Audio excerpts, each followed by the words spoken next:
Le sable qui se trouve au fond de ce petit ruisseau a été transporté par l'eau.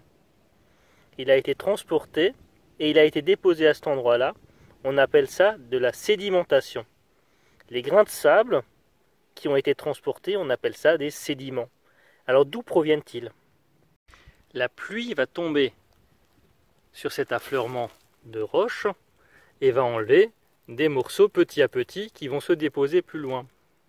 Ils vont se déposer sous forme de couches et se transformer progressivement en roches. Donc nous voyons ici du grès qui est consolidé. Chaque grain de sable a été cimenté avec son voisin pour former une roche, le grès. Ces couches que l'on voit là sont donc des dépôts successifs de grains de sable qui ont été déposés les uns au-dessus des autres. Bien sûr, ce grès lui-même va être soumis à l'érosion. Les grains de sable vont à nouveau être enlevés, vont être transportés et se déposer plus loin, comme ici dans ce fossé.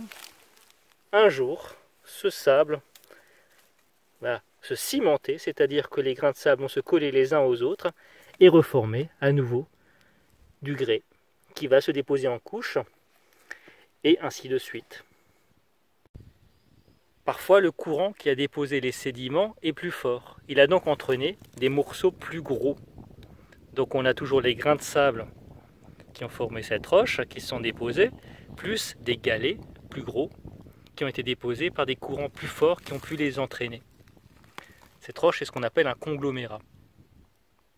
Nous avons donc vu que l'érosion se fait par l'eau, mais elle peut également se faire par le vent. Le vent va enlever grain de sable par grain de sable cette couche de roche pour faire cette érosion particulière qu'on appelle de l'érosion alvéolaire. Dans les Vosges du Nord, on voit des rochers très étranges où vous avez, comme des champignons, des grosses structures dessus avec des structures beaucoup plus fines qui les portent.